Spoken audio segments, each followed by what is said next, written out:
పిఠాపురం అసలు పేరు పీఠికాపురం. అష్టాదశ శక్తిపీఠాలలో ఇది 10వ పీఠం.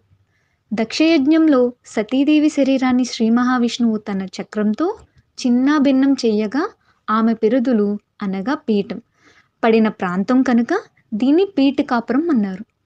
కాలక్రమంలో ఇదే పిఠాపురంగా స్థిరపడింది. దీనికి దక్షిణ కాశీ అని, పాదగయ అని పేర్లు ఉన్నాయి. శ్రీ కుక్కుటేశ్వర స్వామి, శ్రీ దత్తాత్రేయ స్వామి అష్టాదశ పీఠాలలో ఒక్కటైన శ్రీ పురుహూతిక అమ్మవారి పీఠం ఇక్కడే ఉన్నాయి.